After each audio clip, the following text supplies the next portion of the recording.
Hello. Namaste. Sir, good morning. Good morning. Namaste. Good morning, sir. Geetika, Am I madam? audible to all? Hello? Yes, yes. Good Yes, morning. yes. So, can we start the session? Yes. Okay. So, good morning, everyone. Good morning. Hope you all are safe at your home. I, Professor Purnima Gaikwad, on the behalf of KJEI's Trinity College of Engineering, Research Pune, Computer Engineering and Research Pune, and Information Technology Department would like to welcome our today's trainer, Mr. Arvind Kishore, Dr. Hemant Abhyankar, Executive Director KJEI Pune, Dr. B.M. Shinde, Principal of Trinity College of Engineering, Research Pune, Dr. Gitika Narang, Head of the Department, Computer and IT, all organizing committee, and dear participants for this 5 days online faculty development program on cloud computing using web services in association with AB's Learning Solution. Our today's trainer, Mr. Arvind Kishore, is currently working as Senior Cloud Solution Architect with CubeRoot Software and having more than 17 plus experience in IT industry. He has worked with IBM, Wipro, Persistent. Sir is passionate about mentoring professionals in cloud technologies, DevOps, and core Python. We have Honorable Executive Director KJEI, Dr. Hemant Abhyankar Sir. Sir has many achievements, one of which is Sahitya Samrat K. Nachi Kirkar Granthotyajak Paritoshik for writing a book on Abhiyantriki Shikshak Ka Ani Kasa. So, I request our sir to enlighten the program by saying a few words.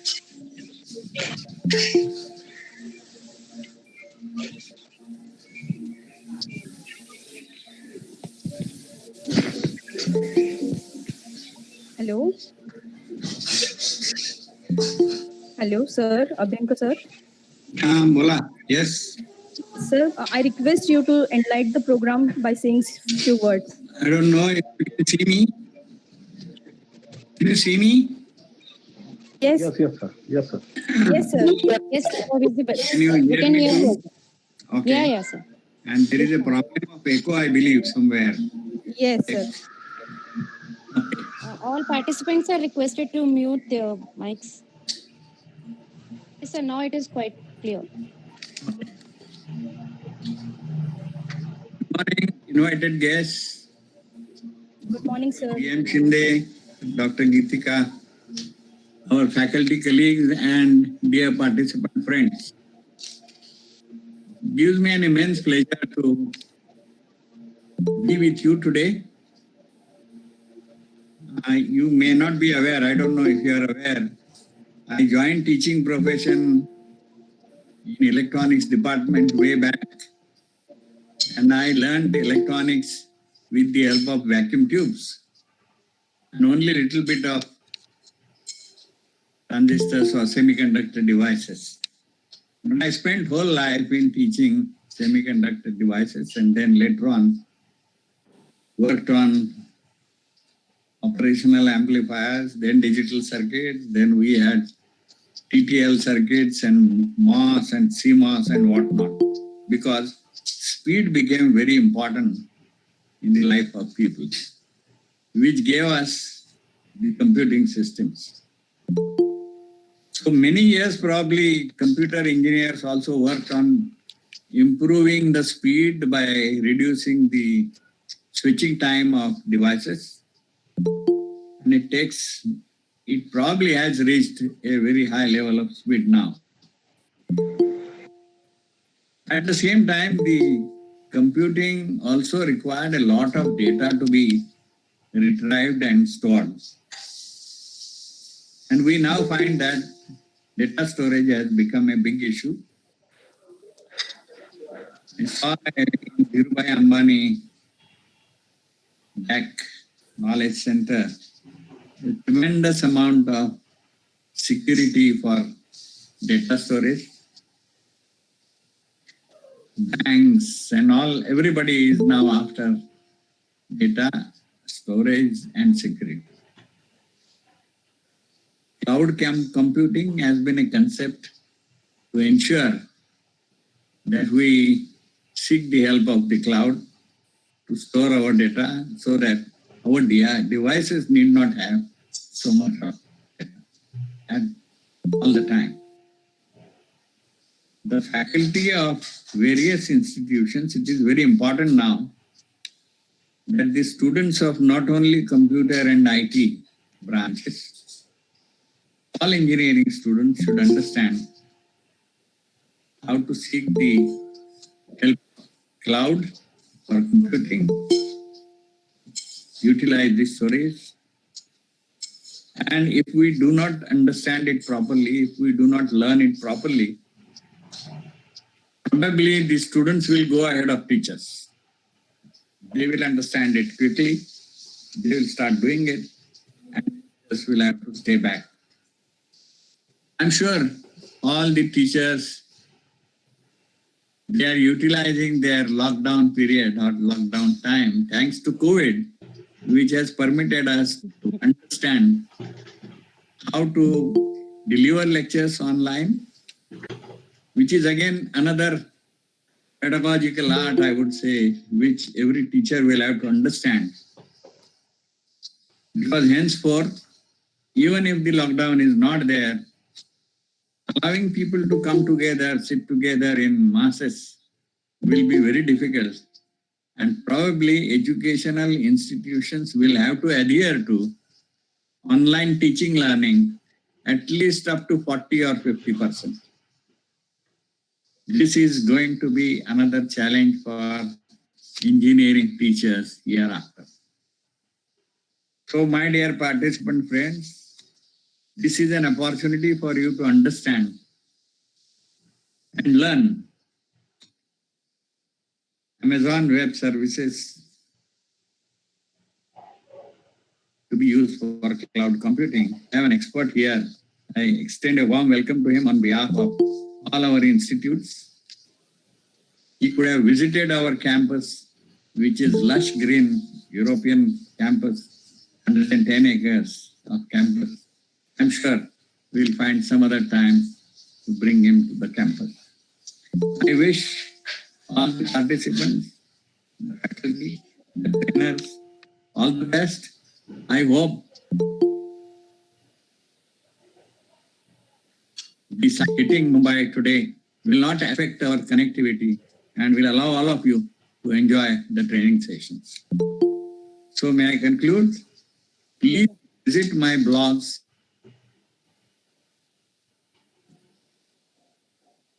hemanthabhankar.com. You will learn some other things in education. Thank you. Jai Hind. Jai Maharashtra. Thank you, sir, for Bye-bye. guiding us. Thank you very much, sir, for guiding us. Now,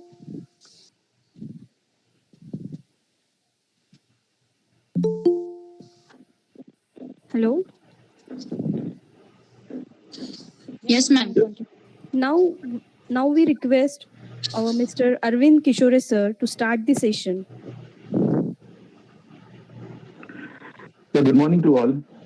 Good morning. I hope I am audible. And thank you, Hemant sir, for your valuable words. And thank you, ma'am, for the introduction. Thank you, sir. So hopefully, we will be able to continue this session without any issue. But because of the current weather situation, there is obviously a load shedding, but I am having proper backup. So we will be definitely, complete to this session, and henceforth also there shouldn't be any problem as long as, we have a proper network band connectivity. So I'm having backup of Jio, Airtel and Vodafone. Hopefully all of them will work for, our discussion, and we will continue with our learning. So I mean, as rightly said, by Hemant sir, that cloud computing is obviously, it's going to be it's already in the mainstream because since last 17, 18 years of my, working, I have seen how cloud has evolved with time, right? So it is already mainstream because this is the way we have to go. And the cloud computing platform is something that is not going to, come down, or its demand is not going to cease with time. It is only going to improve. And from the job perspective, even for students, it's very important that they understand the importance of cloud computing and align their learning towards cloud computing, right? So we will discuss today is the session for introduction. We will try to understand what exactly cloud computing is, and then we will move into Amazon Web Services, because Amazon Web Services is one of the cloud provider, right? Apart from that, there are other players obviously like Microsoft Azure and Google Cloud Platform, in short GCP, and along with that there are a lot of many players. But these three are the main players in cloud delivery. So wherever we are going to work, our students, they will be working on mostly on these kind of cloud platform. And if we understand how one cloud platform is utilized, how we have to go and configure something, then it's not difficult to move to some other cloud platform. And that will definitely help. I mean, if learning on one cloud platform is going to be definitely useful, and if we have proper, I would definitely suggest that if, for the final year computer and IT students, if they have some kind of project that is related to cloud computing, that is definitely going to give them a lot of edge once they start looking for jobs. So let me present my slide, and just somebody can confirm me if they can view my slide.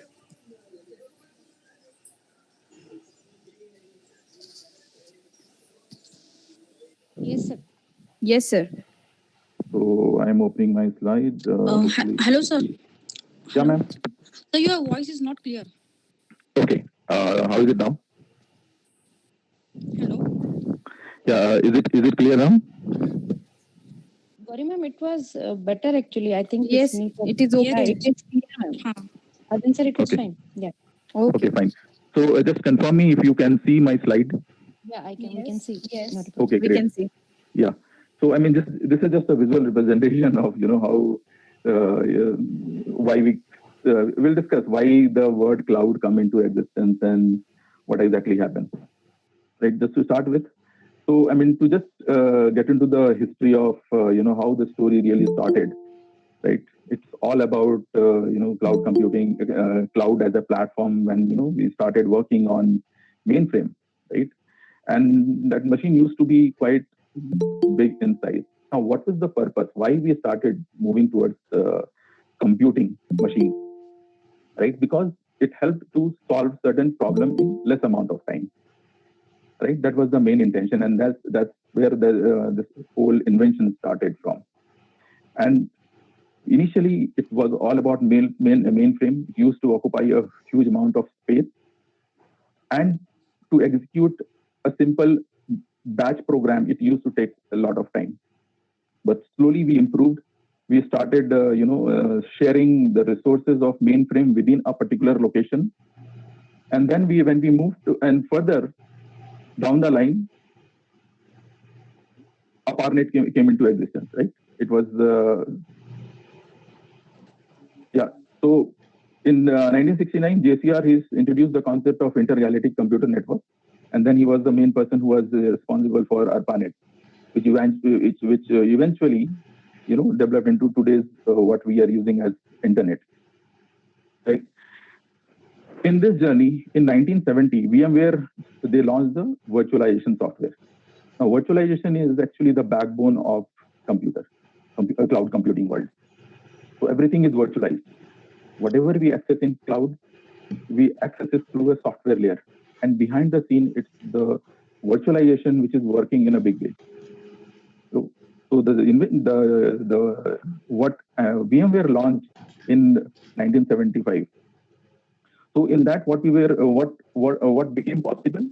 So on one particular machine, we could install this virtualization software, and on top of that machine, it was possible to run one guest operating system, only one, right? So at the same time, see, when we are configuring our machine, we can go and configure it in two different ways, right? We can go and install, say, if my current operating system is on Windows, I can go and install Linux on that same machine at this, and at the boot time, I can decide on which operating system I want to start working, right? So this was one way, but with this, we were able to use only one operating system. But with virtualization, it was possible to switch between your host operating system and the guest operating system. And this guest operating system was utilizing all the resources of your host machine using this virtualization layer. Okay. And then in 97, somebody coined this word, cloud computing. So if we understand, in the entire world, whenever there is something new, and for any technology, there is always some kind of event happening all across the world, right? So in every specific area in technology, people interact with each other. They talk about the technical stuff, what kind of work they are doing, how they can contribute if it is an open source. So that kind of event is happening, and that has grown with time, right? And as an IT professional, I do have to attend such lot of such event to just to be in sync with where the technology stack is moving as far as cloud is concerned.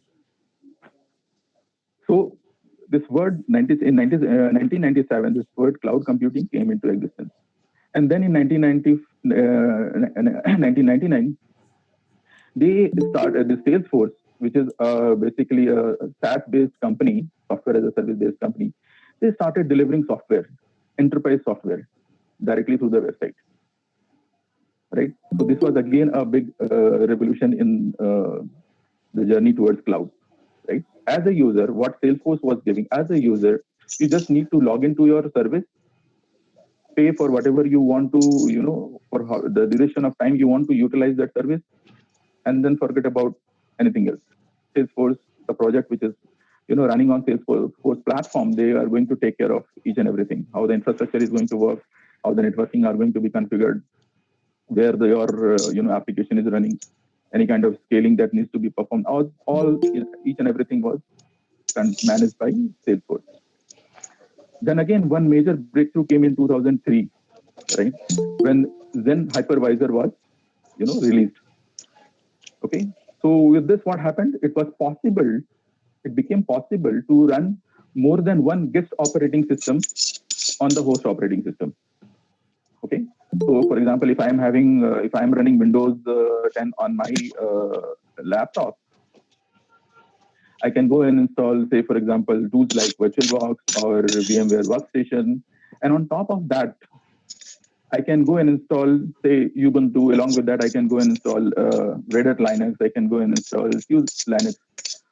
So I can install multiple guest operating system on top of my single host operating system. And this became possible because of this Zen Hypervisor.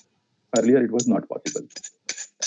Okay, so this is again has played, Zen Hypervisor has played a big role in cloud computing. We will see it later. Right? And then Amazon, they launched one service known as SQS for developer community in 2004. And then in 2006, actually, they came up with virtual machines. Amazon called these virtual machines as instance or elastic compute cloud. In short, EC2. Now, with this service, it was possible to run virtual machines in cloud just with the help of an internet connection. Doesn't matter where you are located. You just need an internet connection, and that's all. You can go and control each and everything in cloud. And this was one major breakthrough, right? And then slowly they started other services like S3, like simple storage service. If you compare it with our day-to-day example, Google Drive is one example, which is also running in S3 kind of service on Google platform. So it became quite popular, and it's still one of the widely used service. Why I am using the word service? Because in cloud, everything is offered as a separate service. It's up to you which one service you want. And in cloud, there is a possibility that we can configure that how two different services can interact with each other. That we will see in the demonstration and all. And one of the most important points, they launched the concept of pay-as-you-go for everyone, for all. I mean, for user, single user, industry, for all, everyone. They came up with this concept of pay-as-you-go. Now, what happened because of this particular model? You don't need to pay. Right now, we have to go and create our account in AWS. So for new user, it was not important to pay a single dollar to Amazon. So pay as you go model says that you utilize the service, use it, and pay after 1 month. And this particular concept is still there. There are different pricing model. We see pay as you go. There is a concept of reserving certain resources. So those we will see with time. So these were the three major things that happened in 2006. And by this time, there was no other competitor of Amazon. More we will discuss in introduction to our Amazon Web Services. So now let's go and compare the analogy, right? What could be the nearest analogy that we can think of cloud computing, right? So this is one example I give, right? The way we consume our electricity, right? Power that we consume at our home. We are just bothered about how, whether this power is available for me 24/7. And if there is any issue, we call up the electricity board and, register our complaint, and they address it within 24 hours. That's the way they are working right now. So we are not bothered how that electricity is generated, because that is not my concern. What is my concern? What is something that is going to be useful to me? That power should be there 24/7. And based on the different devices that I am using to run, I have to pay the bill at the end of the month. Similar concept goes in cloud as well. So at home also, if we are consuming, say, to 1.5 ton of, if I am running 1.5 ton of AC, obviously it is going to generate, more bill. There will be, more unit it is going to consume, and then it is going to impact our bill. If we are not consuming, if we are, very energy conscious, and if we are utilizing our resources in a most possible efficient way by using LEDs and utilizing fan whenever it is required, switch it off when it is not. Same goes in cloud as well. So whatever the service we are going to utilize in cloud, there again we have to think whether I need it. If not, then just switch it off or terminate it or delete it or dump it. Okay. And again, in cloud, they have amazing amount of, redundancy built up. And we will hardly find any kind of downtime. And if it is there to be some, maintenance related downtime, Amazon announces it beforehand so that we can go and take proper action. But mostly those downtimes are minimal and not very, impactful in the sense that the company who have hosted their application on cloud, they have to go and take some action.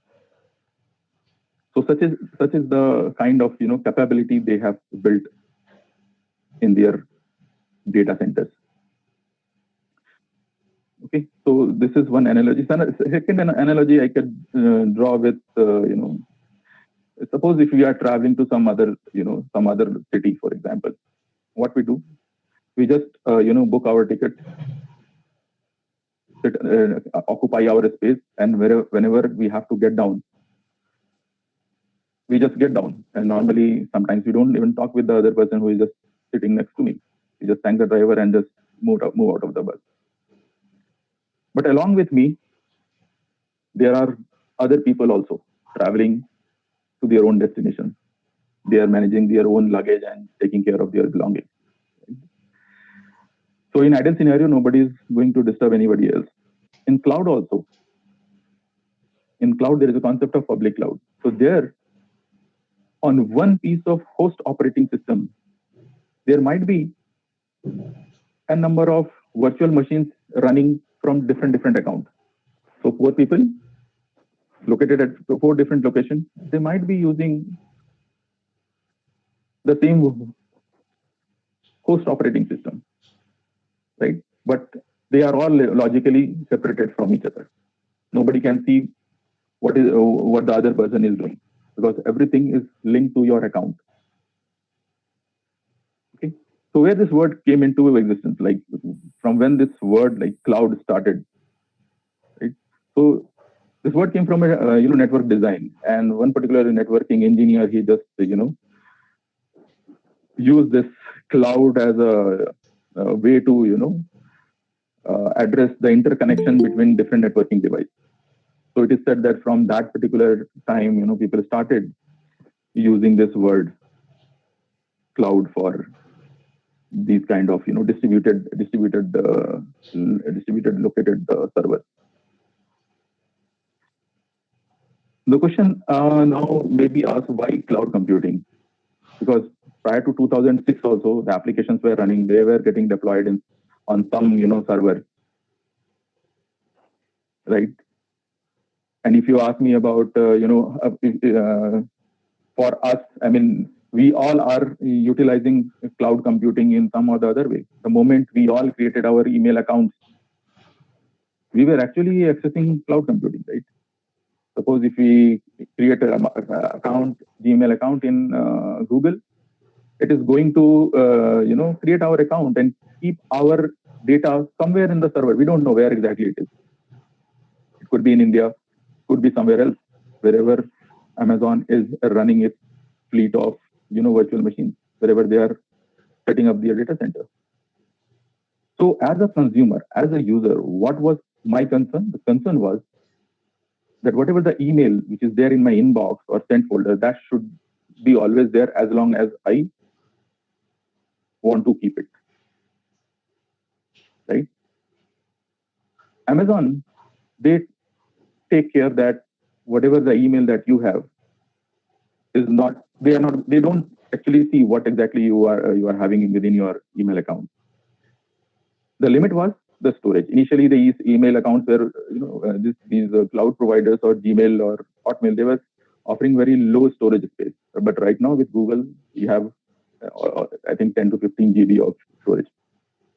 So as long as you don't hit this upper limit of storage within this, free usage, tier, there won't be any problem. But the moment you start, suppose if you have consumed the entire 15 GB of storage, then obviously you have to go and delete and create some storage space so that your new emails can be saved on particular some server. Right? Now again, with the advent of 3G, 4G, and now we are going into 5G, and also due to the availability of very cheap smartphones, there is huge explosion of data. As Hemant sir was saying, storage has become one of the most important factor for different organizations. If you look into, for example, if you look into the app like WhatsApp, application code-wise, it is not that huge. Right? Applications are always small, many a times. We cannot compare the size of the application with the storage. Okay. Let me see if I lost the connection. Just a moment, please.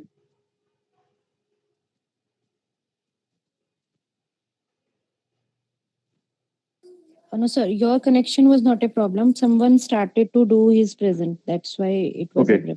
Okay. Just confirm you me. can just start. Yeah. You can just start again screen share. It would be there.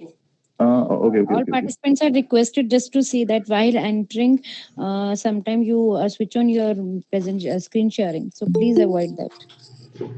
Okay, ma'am. I just let me do it again. You just start again, sir. Yeah. Correct. I have to start again.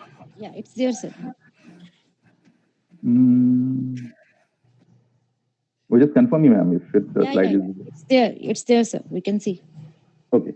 So with the increase in the devices, like mostly it was because of mobile and even the laptops and all. Now it has become a household thing. Initially, it wasn't the case, and that mainly was because of the kind of bandwidth, the network speed that we were getting from our ISPs, right?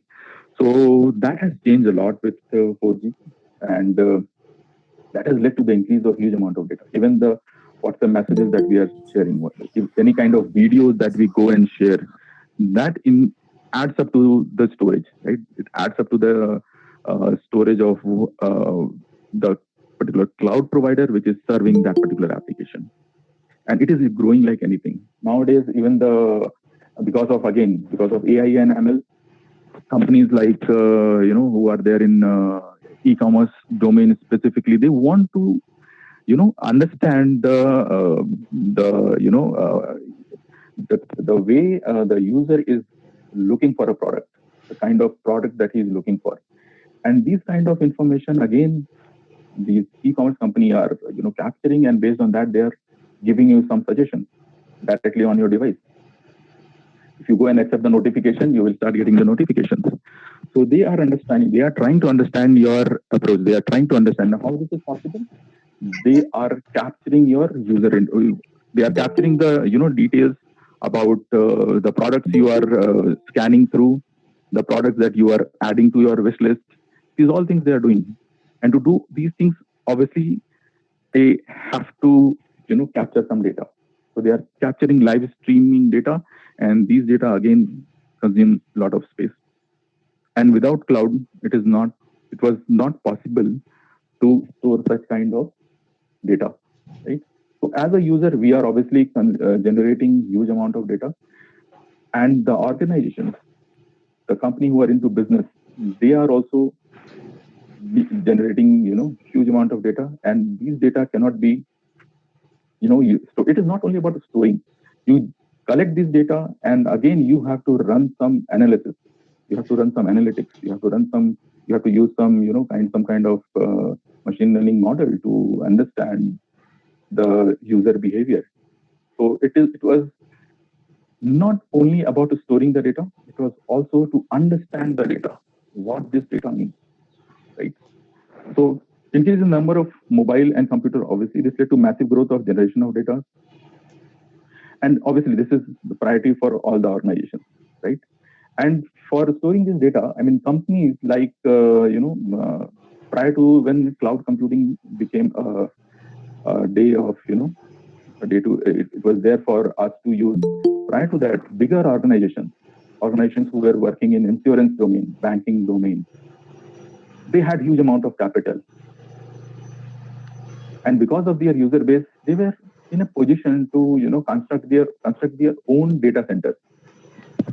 And in those data centers, they were running their own application and storing their end user data.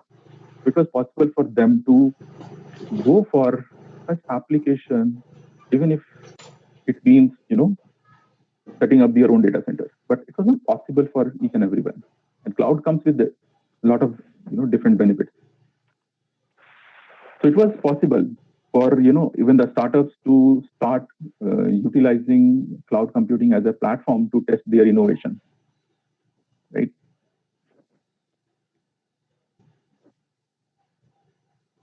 And whatever the technology, one more important point, the technology that Amazon is using to offer our service, again, it is not visible. They don't normally share, right? As we are not bothered about consuming the electricity, whether it is getting generated from some hydroelectric power plant or nuclear power plant, I'm not bothered about from where it is coming. So technology-wise, Amazon, they have huge amount of money and they have the best resource possible to run their software. And they ensure that whatever is good about it. Success of technology doesn't depend upon how good it is. The success of technology also depends upon how widely it can be used, whether it can be used by the entire team. For any technology to success, it has to be accepted by the developer community. And in this, the open source developer community plays a great role. There could be an amazing, technical product, but if it cannot be used by a wide set of people, or it cannot be utilized for the applications which are already deployed in cloud, it doesn't make sense, right? That technology is obviously not going to go far. So anything which is there in technological stack, new and advantageous, we can just Amazon is ensuring that they are utilizing those services for their cloud services.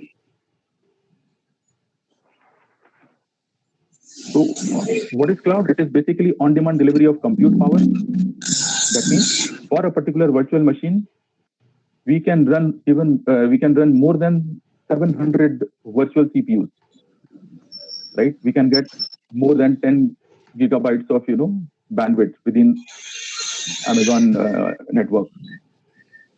So compute power, database storage, applications, possible to go and deploy and use this storage for our application using internet connection.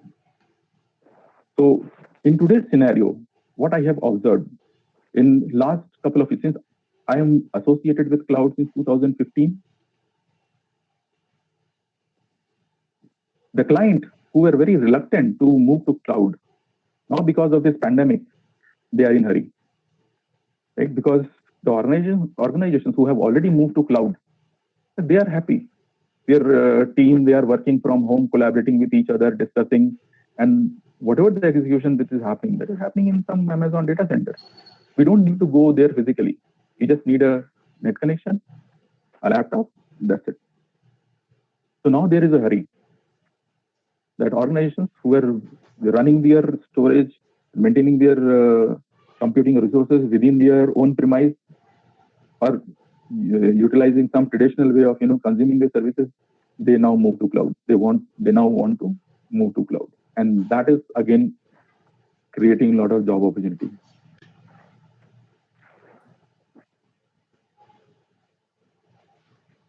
So we have discussed this all, and we can go to.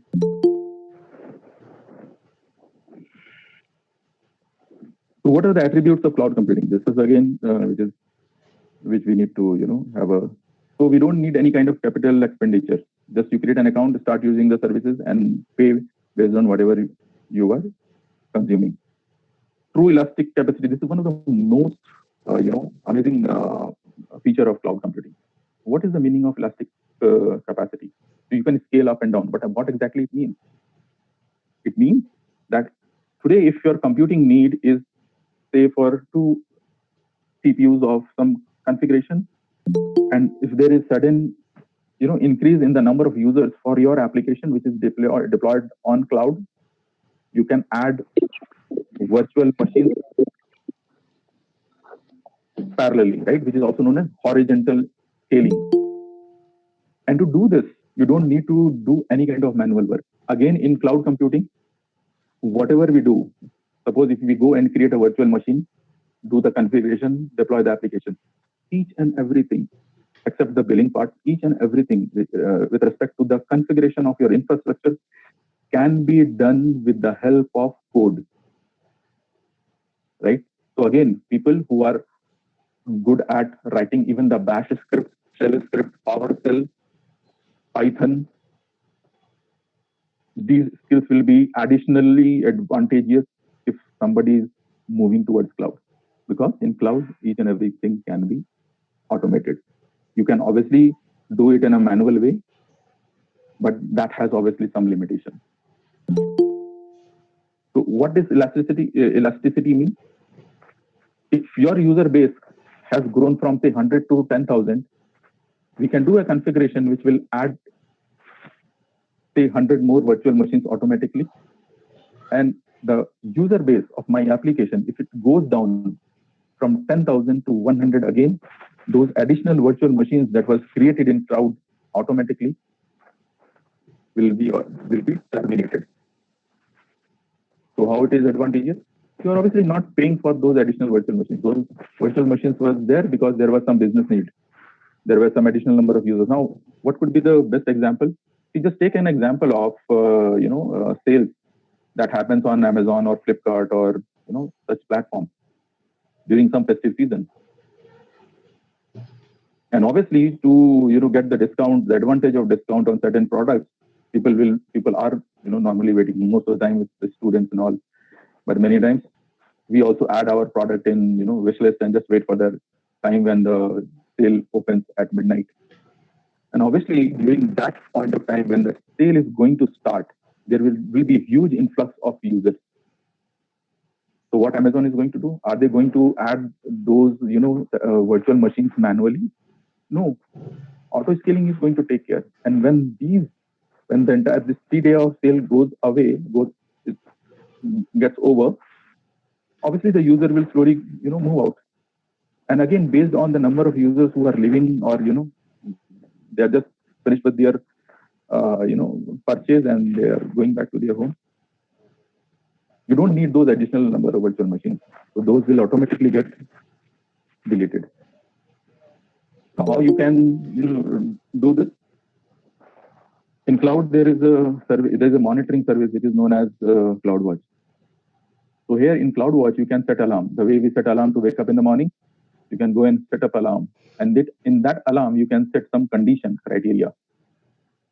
And if one of the criteria that we can set is if my average CPU utilization say goes beyond 80%, go and launch additional 100 virtual machines or say 1,000 virtual machines.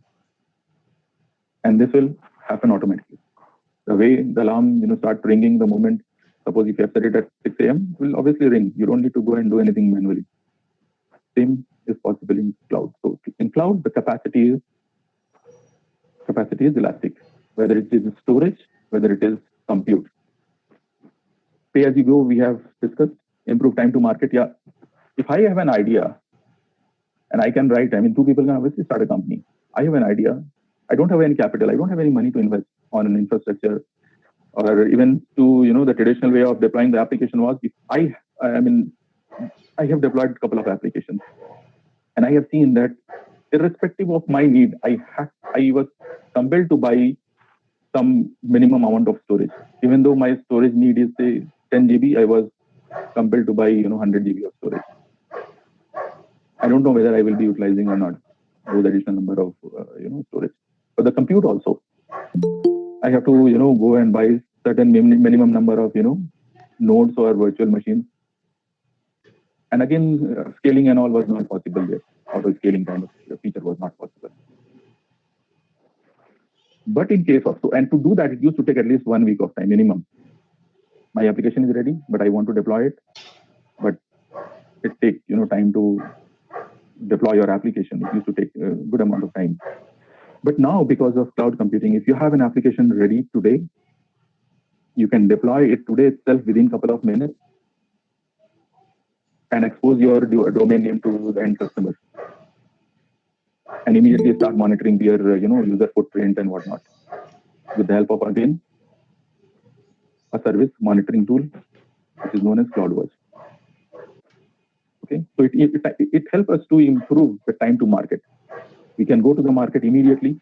Our application will be there in the market. Or suppose if there is already an existing application in the market and your application developer do some changes, these changes can be immediately deployed in the cloud and you will start immediately getting the feedback.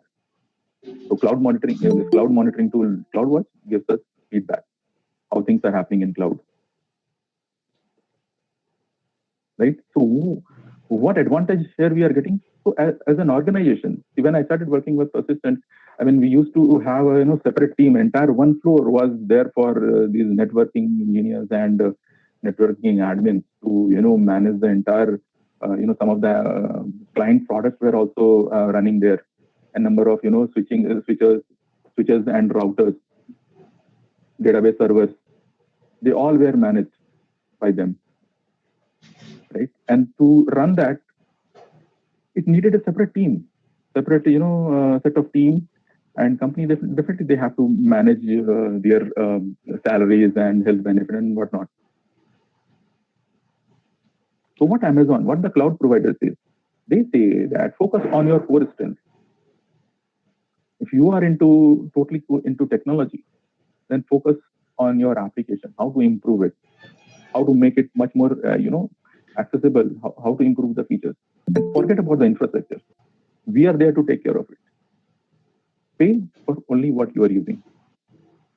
Here, I would like to give you an example of Lenovo.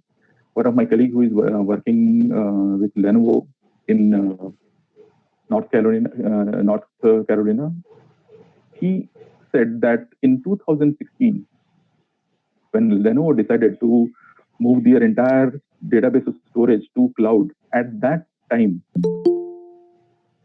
they had around 300 resources to manage those storage devices, right? And when they moved to cloud, it took them almost a year and a half to move their workload to cloud. After this migration, this is known as migration. This is one of, again, job profile that we will come across, that you have something running on premise, you have to move it to cloud. So there are separate tools to do that. So when Lenovo went for this migration, after the migration was completed successfully, their 300 team resource was reduced to only 10 people. So you can imagine where exactly you are saving. So cloud gives us that, that opportunity, that facility where we can go and ensure that we are only focusing, we are spending our resources where we are good at, rather than, running these storage and those kind of things. Okay. This is just one slide that, just to differentiate between a virtual machine and a Docker machine, containers. I'll talk about containers on the fifth day, but this is just a comparison. Why Docker? Because nowadays most of the deployment are happening on Docker, and it is obviously fast. How fast? What kind of comparison we can do with virtual machines? I'll talk about it later, obviously. But containers are again becoming quite common. But again, these containers again runs on virtual machines. So this we will see. So on the left hand side, if you see, this is what I was discussing.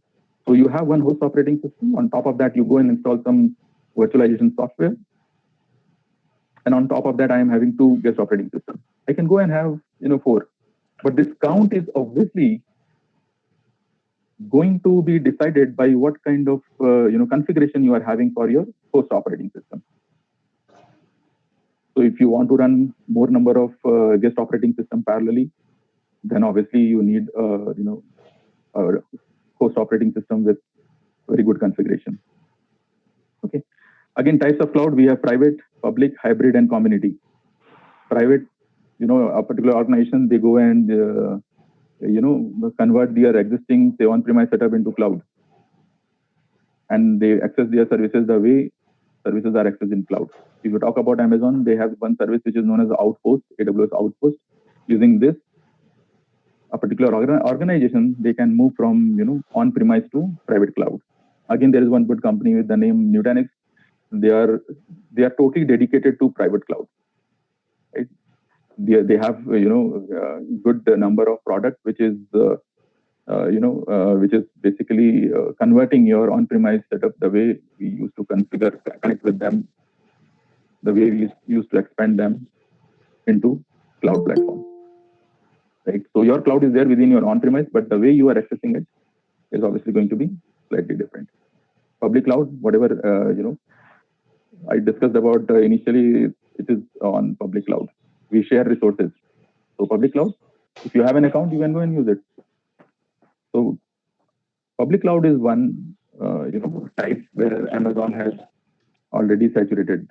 There is no, even if there is Oracle, they tried to get into cloud, but it didn't work for them because they were very late.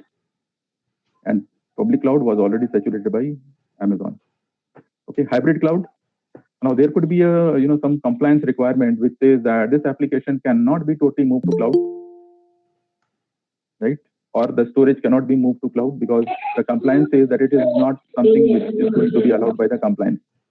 So in that case, what companies are doing, they are storing the user information on premise, but the application they are running in cloud, and both are interconnected.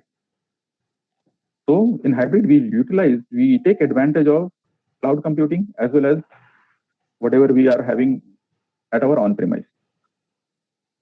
And these are again interconnected using a Amazon service which is known as AWS storage. We are not able to view your screen. Okay, I think again. Someone is presenting. Can anyone remove the present option for everyone so that only the presenter can do that? Actually, it has to be seen, but from our side we can mute the person, but everybody have to see just when they enter while in the group, they get an option of screen share. Right, but you can restrict others from presenting it. Yeah. Continue, sir. Yeah. Okay, fine. So now my screen is visible. Yes, sir. Yeah, thank you so much. So after type, there is again, we call it cloud computing services, right? So this cloud computing services,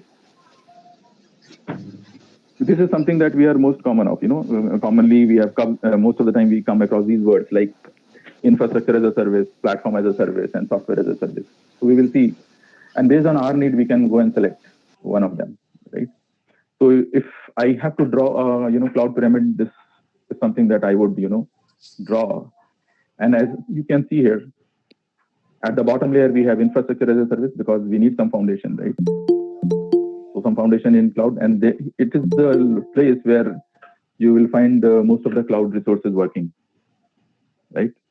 On top of that, we have to build a platform as a service. It is again widely used by application developer, and these people through these platform as a service, they ultimately consume the resources created at the infrastructure layer, right? And at the top is software as a service. I gave you example of Google Drive, your Gmail, right?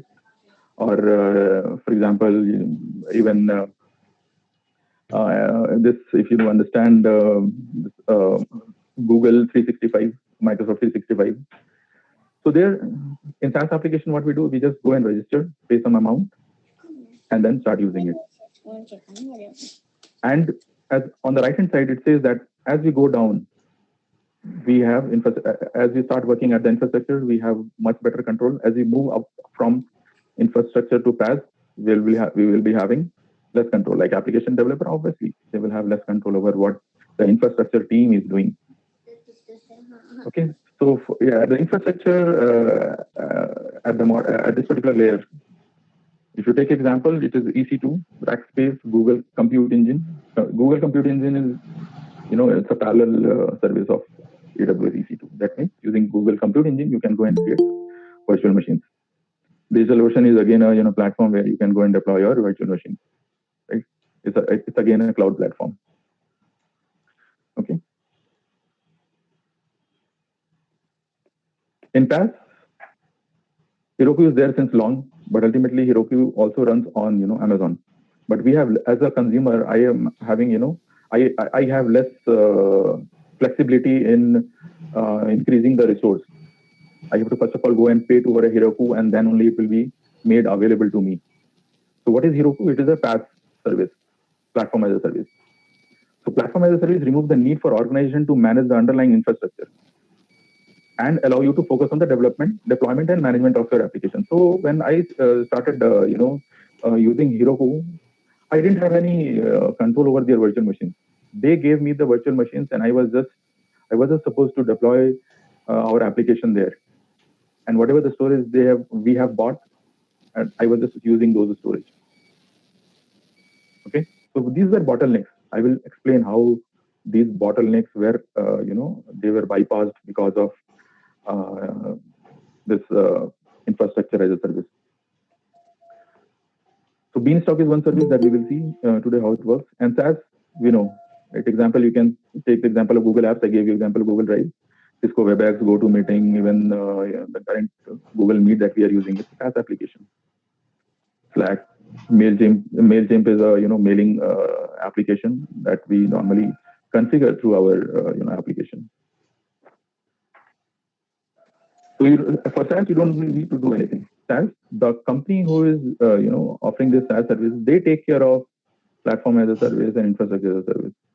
You are just the end user. You are just the consumer. Okay. So if we have to visualize these things, on-premise, infrastructure as a service, platform as a service, software as a service, then let's start with the extreme left. So on-premise, we have access or control over each and every stack, right from networking, storage, server, virtualization, OS, middleware.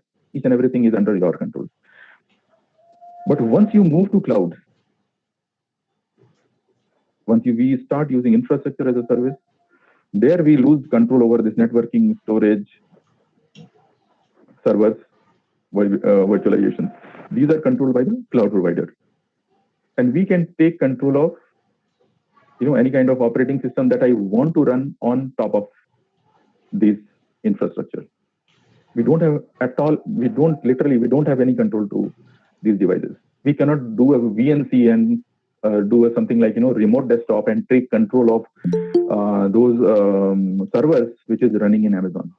Impossible. So what they do, they have written some piece of code, and on top of that, from that layer, we go and access their virtual machine. Okay, so it is not direct but indirect. How we just go and consume those, start using, putting up our own guest operating system on their existing infrastructure, right? And whatever on top of that we want to do, we can just go and do that. Suppose if I am running a say PHP application, if I have to run the PHP application, I have to go and create an environment, and there I will go and what I will do, I will go and say install Apache as a server and start that service, and then deploy my application. Arvind, Yeah, screen sharing. Okay. Sorry to interrupt you. No problem. Actually, that is not my handling from the our side in the same way. No problem, man. You can just ping me. Thank you. Here we all are new to remote sharing or using these devices, so it is going to have some impact. No problem at all. It's a part of learning. So in platform as a service, we don't have access, control over anything from runtime, middleware, OS. Right? You just go select, you control your data, deploy your application on top of your PaaS service, and be relaxed. In one of the demo, I will show you how to use Beanstalk is a service from Amazon, which is specifically categorized as platform as a service or PaaS. And in software as a service, as I told you, nothing in our control. You just go and register for your, go and subscribe for the application that you want to access, or create an account and start using it. The company who is hosting that software, they take control of each and everything, each and every layer. PaaS and infrastructure as a service, everything is under their control. Okay. Advantages, obviously, trade capital expense over variable expense. What it means? Initially, if you had huge amount of data, take example of Amazon. See, Amazon in 1996, they started selling books, right? At that time, nobody thought of, selling something online, some books online, right? So they started selling books online. And in US, their business grew to that level where they had to think of setting up their own data center, and they did that, right? But to set up those data centers, a huge amount of money required. You have to go and take the permission from the government, go and acquire the land and whatnot, right? So in cloud, we don't have to do anything like that. Take the example of Netflix. Netflix initially, 2 years back, they were only, initially they were only in US, and they were running their own data center.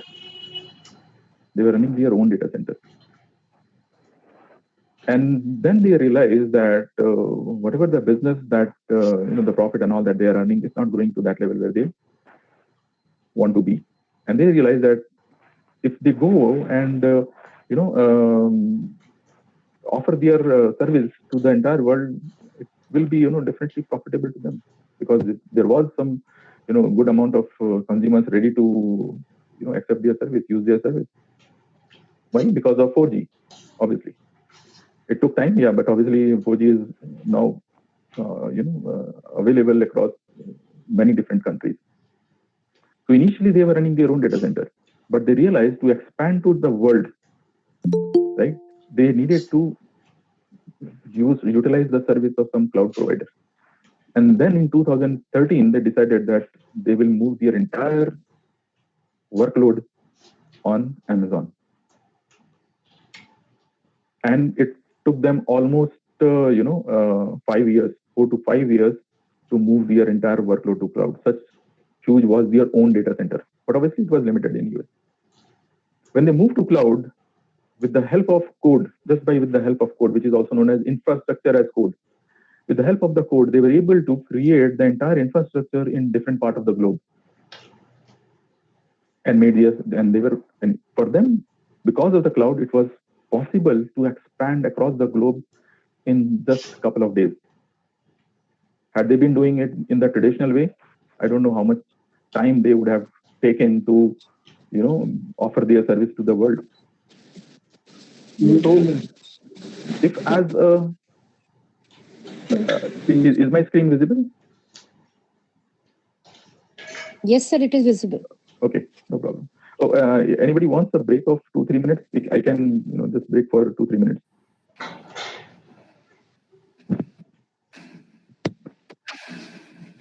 Sir, we can give the time to ask the question if anybody wants to ask. Yeah. So far, yeah, definitely. Hello. Yeah. Arvind sir, can you hear me? Yeah, I can. I can. So actually, I wanted to query one of the billing issue of the cloud services. Say you the analogy of electricity, where we have meters installed just outside the house, and that's why both the parties are guaranteed that they are doing the right thing. Metering and all that actually. But in cloud, the metering is on one side. That's what on the cloud only all the metering is happening. So is there any solution for this actually? That client is also can have a trust that whatever metered is the right thing. Is the question. Okay, so your question is whatever the the metering happens on cloud, whether we can trust that the bill that comes up from Amazon or any cloud provider, right? Right. Okay, so in Amazon, what they do is before you start consuming service, they have one calculator, monthly calculator. Okay, and in that monthly calculator, you can just go and specify your requirement. I need 2 virtual machines. I will be needing say 100 GB of storage, right? And I will be needing say some other computing resource like say database instance. And based on whatever your requirement, it gives you a calculation. And this calculation you can obviously use to refer at the end of the month, right? So beforehand, you are aware that this resource costs you this much dollars for usage of these many hours, days. So you can go and beforehand calculate your, budget, because that is also important because every company, they are going to have their own set of budget. And based on that budget, they have to go and consume resources. Now in their budget on monthly basis, how much they can consume. At home also, we know that, okay, this is my upper limit of, electricity bill. But to identify that at our home, we need to do, some calculation, right? If we are good at understanding the, power rating and the per unit, cost, we will be able to calculate. But this calculation you can do beforehand in cloud, right? So just give me a moment. I will show you. So these things you can just find out. I mean, okay. So you can just open Google search engine.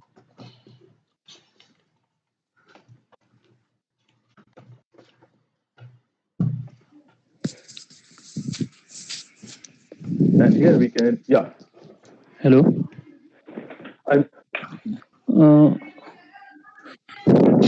Go ahead, please. Hello. Sir, what are the boundaries for private cloud? See, boundaries of private cloud will depend on, Amazon, they have only one service which is related to private cloud. But in private cloud, you will be having some kind of, limitation based on what kind of storage you are having at your on-premise or private cloud, because private cloud is going to be managed by the company itself, right? So there they have to make these resources available beforehand, right?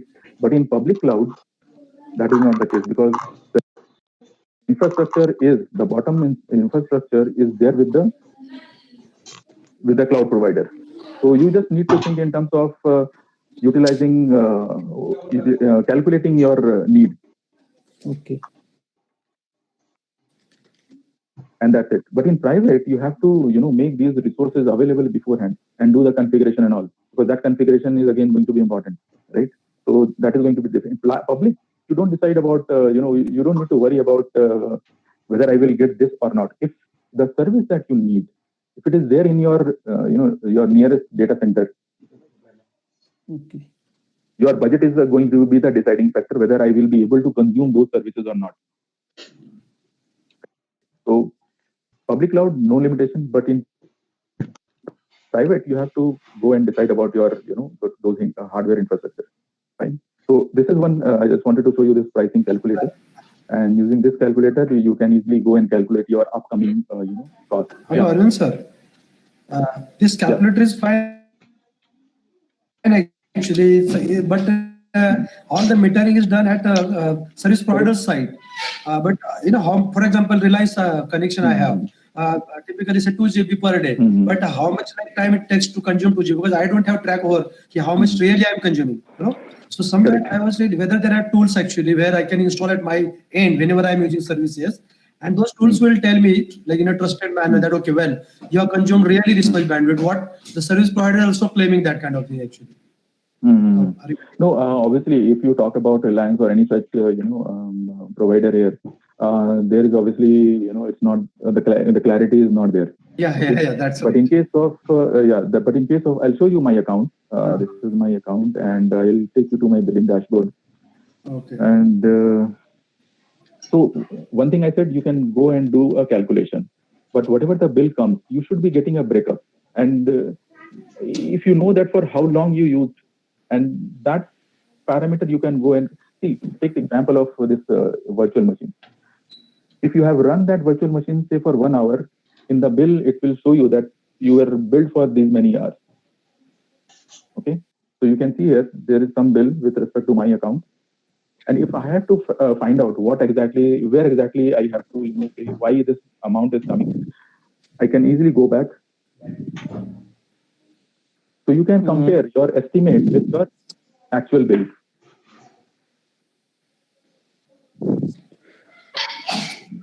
Hello. Yeah. Sir, how many machines we can create in VirtualBox? If we are, we can set up our own service for our college, then how many machines can we connect?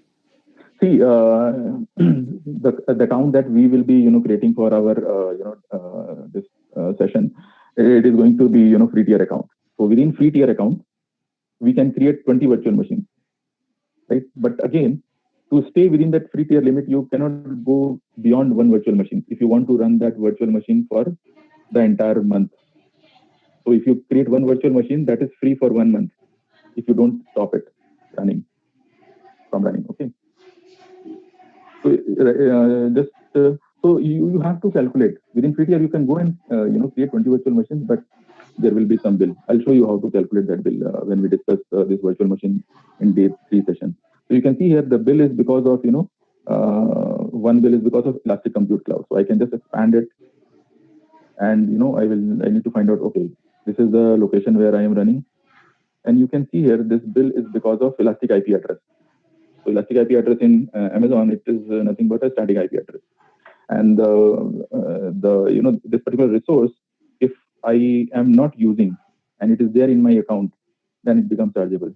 So it is billing me for blocking this resource, right? So for a virtual machine, when you create a virtual machine, the moment you go and restart your virtual machine, it will acquire a new dynamic IP address. At your home also, if you reboot your router and go back and check from your machine IP config command, you will see that there is a different IP address assigned to your machine. Okay. So in cloud also, whenever a virtual machine is restarted, created, it is assigned a dynamic IP address, which is going to change if you stop or restart your machine or reboot your machine. But if you don't want, and in production, when the application is running in cloud, for your production setup, we have to assign elastic IP address. Why? Because the static IP address don't change if you restart or stop your virtual machine. Okay. But one more question, sir. Yeah. Can we SAS can involve PAS and IIS simplicity? Come again, please. SAS, the services, cloud services, SAS can involve PAS and IIS implicity in that. Oh, okay. See, Amazon does not, see, for SaaS and all, you have to go and use some other cloud provider like Salesforce. Amazon is into infrastructure as a service and PaaS. Okay. Right. And if you just want to deploy your application, obviously you can use the PaaS service. But for SaaS kind of feature, Amazon, they don't have any direct service to give you this facility. But you can obviously have SaaS kind of application which is running in Amazon Cloud. We'll do the certain demos, then you will understand how it is possible. Okay. So in cloud, we don't have to. This is one more advantage. Stop guessing about the capacity. We don't need to guess. So as your need increases, you go and acquire those additional storage. This is not possible in private cloud. And if you are running a data center, then again, if you want to attach some storage, you have to go and buy it, commissioning, making it available for consumption by your admin team takes a lot of time. I mean, in cloud, nothing like that. Increases the speed and agility. As I gave you the example, you can easily spread across the world, and whatever the changes you do, it is going to be reflected immediately. Take example of the mobile app that we are using. See, every day there is some update, right? Some or the other day, after 2-3 days or 1 week. Now, how they are able to do it in such a fast way? Because all these apps, they are running in cloud, and it is just a matter of couple of minutes, if not hours, to deploy the changes and make it available for others to go for an update. So it increases the speed and agility, right? Okay. Stop spending money on running and maintaining data centers. This we have discussed. Go global in minutes. I have given you the example of this Netflix. Okay. So how organization benefits? See, this is one. With every year, the cloud adoption is increasing. With every year, right? Doesn't matter which cloud provider are. Every cloud provider, they are having some other kind of business that they are generating. Okay. So with this slide, I will come to we'll go back to. Okay, now we'll move to AWS introduction. Okay. So this was about cloud computing. If anybody having any other question, they can just share your queries. Hello. Yep. Sir, just now you shown the previous slide list of companies providing services, cloud. So what is the role of Indian companies as demand is keep on increasing? So we are good in giving softwares and supporting software services global level. What about cloud computing services in Indian company? See, if you talk about the Indian companies, we don't have any such big player in cloud domain specifically. They are obviously present, but the quality of service and the cost of those services which is provided by this player like Amazon or Microsoft Azure, it's unparalleled. No Indian company can even think of going to that level, right? Because they have already saturated that space. And if you think about Beam app, most of us are using. Where it is deployed? It is on Amazon, right? It is running on AWS. So many of the government, even IRCTC, this is also running in cloud, right? And because of the entire infrastructure of IRCTC running in cloud, we are getting such seamless access. But it is not possible. I mean, for me, if you ask me whether it is going to be possible in future for any Indian company to compete with Amazon or Microsoft Azure, I would say no, because Amazon has already done it. They are the pioneers. And with time, what they are doing is they are decreasing the cost of all of their services. So even if any new Indian company comes up, even Reliance, they have tied up with Microsoft Azure for their applications. They have their own data center, but again, they have now tied up with Microsoft Azure. So from our side, we should be focusing, and that's what Amazon says. You forget about infrastructure. Let that part be handled by me, and you focus on your software or your application. Did I answer your query, or there was something else that you were looking for? Oh, okay. Thank you. So, as an Indian company, I don't think anybody would dare to go and set up his own or her data center. Yeah, they might go and obviously create a private cloud for their local or their individual, usage. But setting up a public cloud at the level what Amazon has achieved, it's not possible. So, coming to AWS introduction, these are the people we should be knowing, because this is the owner, Jeff Bezos, is Werner Vogels. He was there. Amazon, Amazon, they every time they hold one event across the world, wherever they are getting a good amount of business. Okay, so in India, they started from 2015 December. That event name was AWS Awesome Day.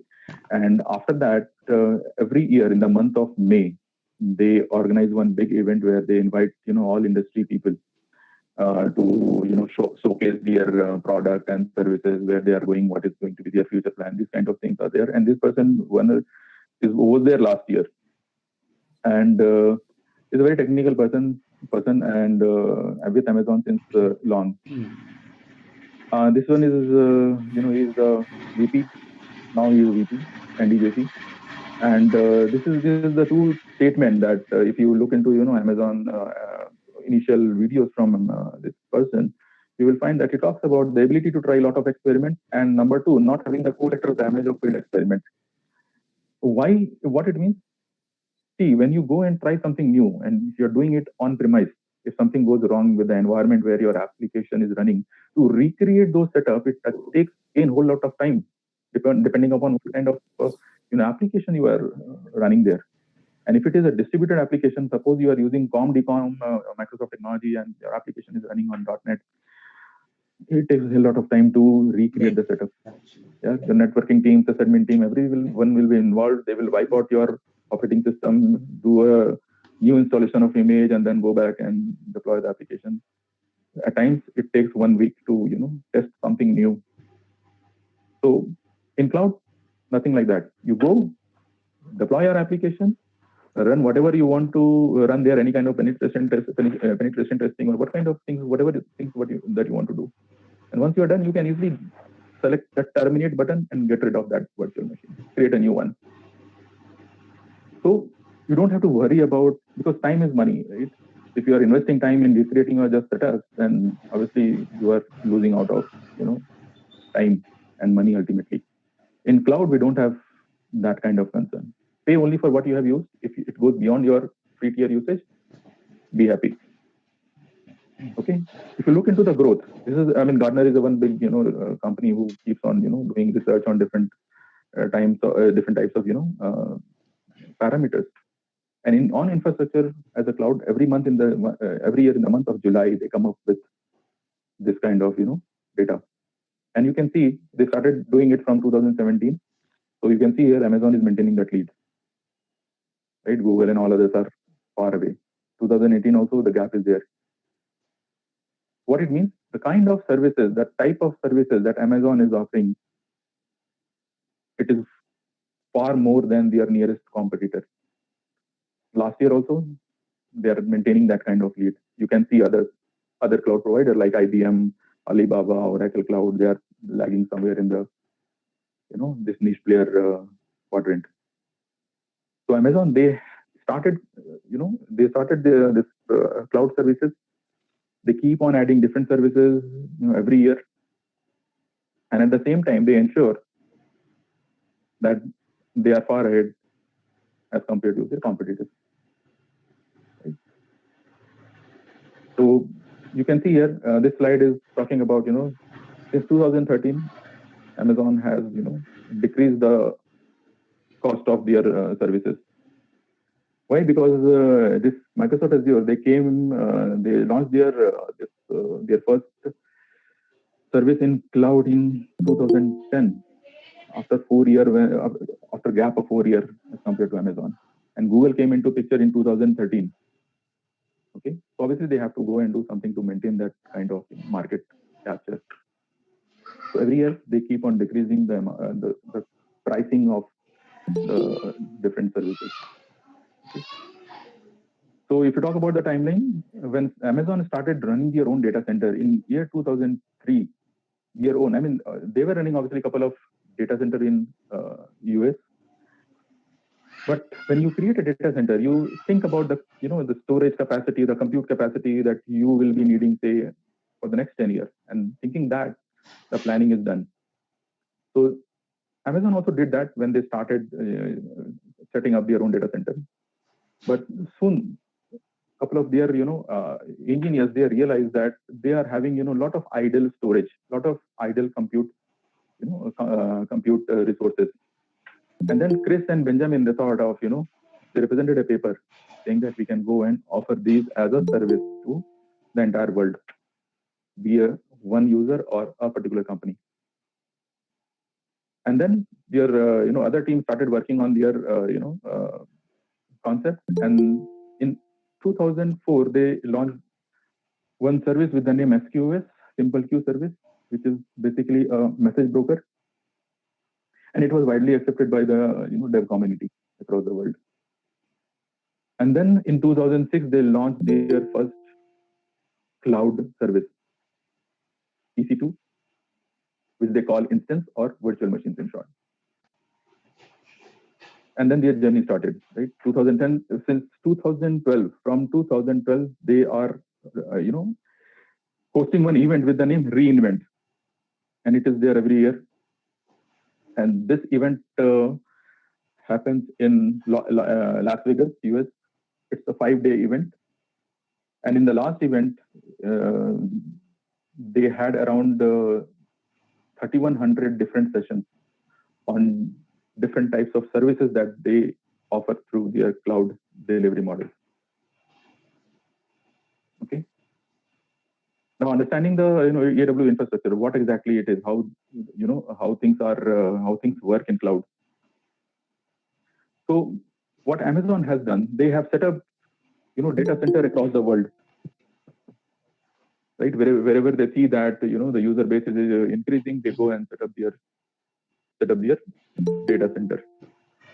So what they have done, they have divided the entire world into regions. They call it regions. So in India, Mumbai is one of the regions, right? And before coming to Mumbai, what they do, before they put up their own data center, what they do is they go and set up a content distribution network in that particular location.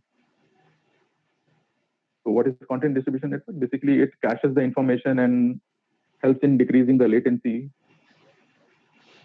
if your application is deployed in some other part of the world, right? So this is the first service. So CloudFront is the name of that service, which is basically a content distribution network.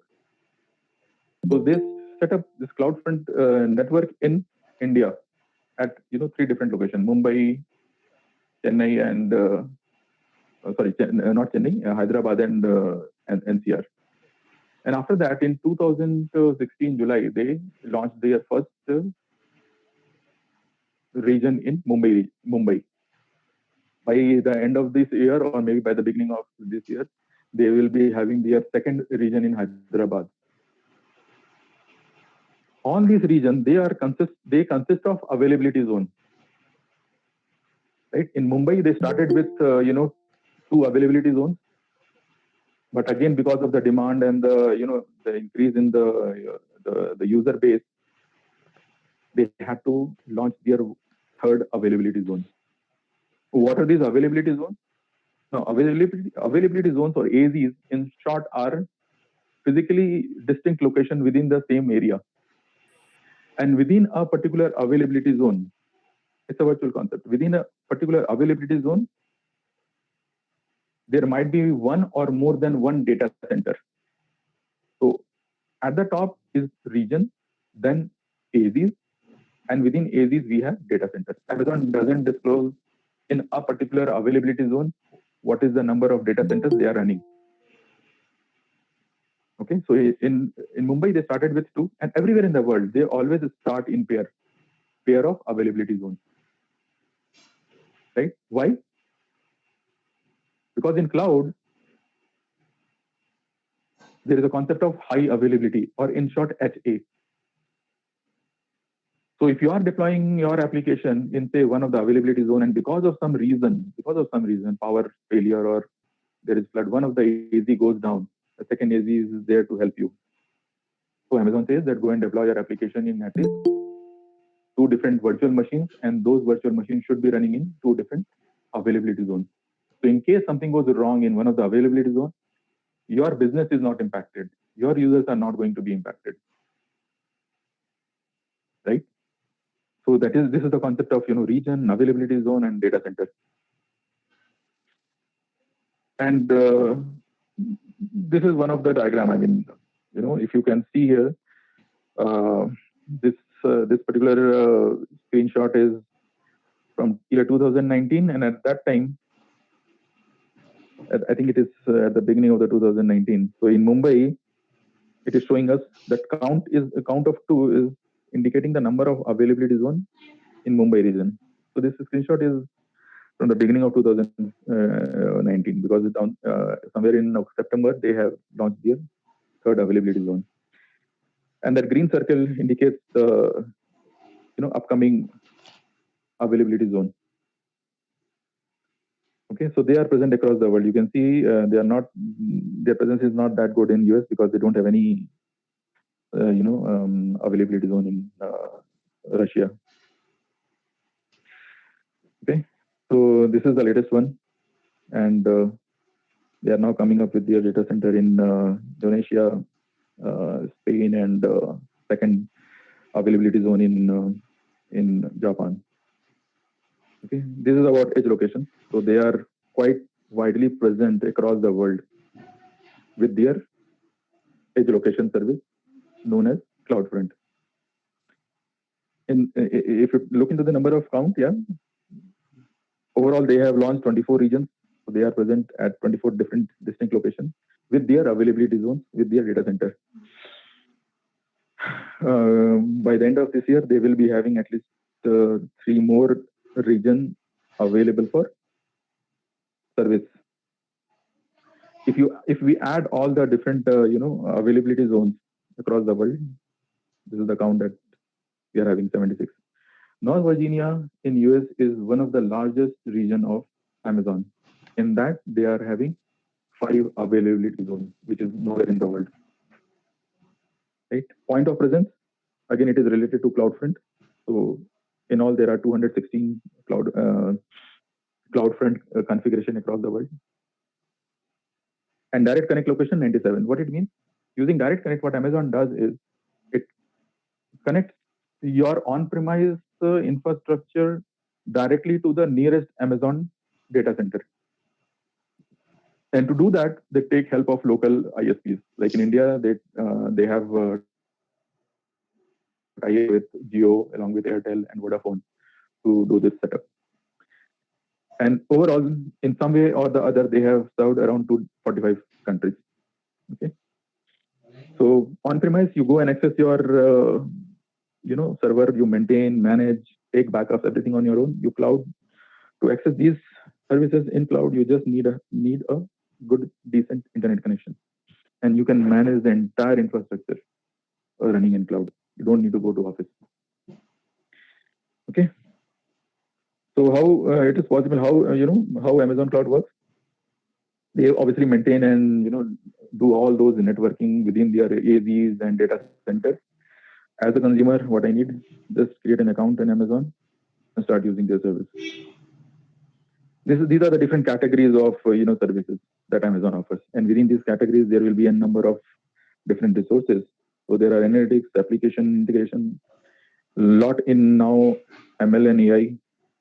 Okay, so they have categorized all their delivery, all their delivery model into these different categories.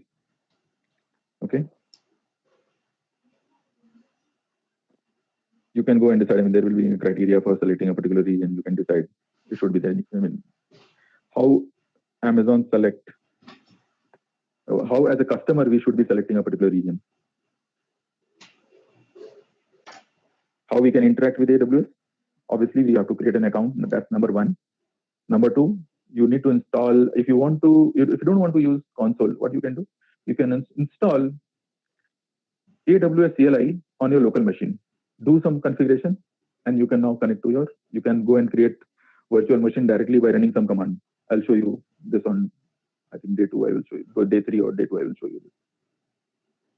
And the third way of accessing your services in cloud is through your APIs, through your programming languages like Python, .NET, Java. So there are 8 to 10 different platforms that Amazon supports. And using that, you can invoke certain API.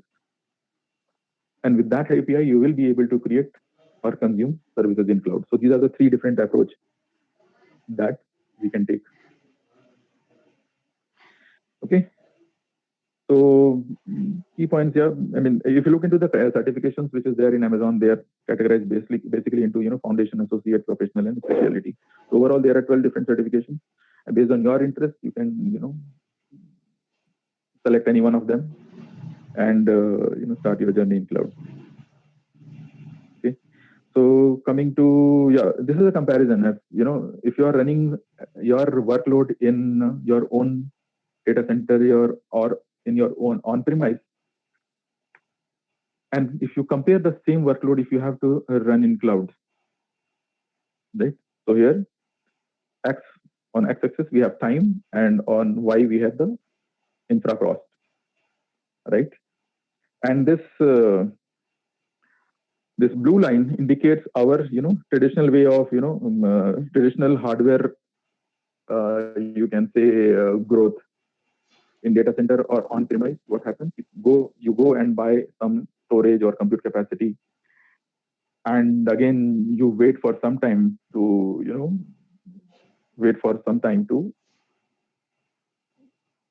for this need to increase your compute and other resources, and then based on some calculation before this your current storage exhaust, you go and add additional resources. So here, if you look into this diagram, this actual demand is shown by this red worm. Okay, and you will see that at one point of time there is one red triangle. What exactly is happening here? Though the user base or the customer grew to a larger extent, but on-premise, this particular company was not able to serve them because they have already exhausted their existing capacity. So obviously they will lose some business. And this never happens in cloud. That is shown by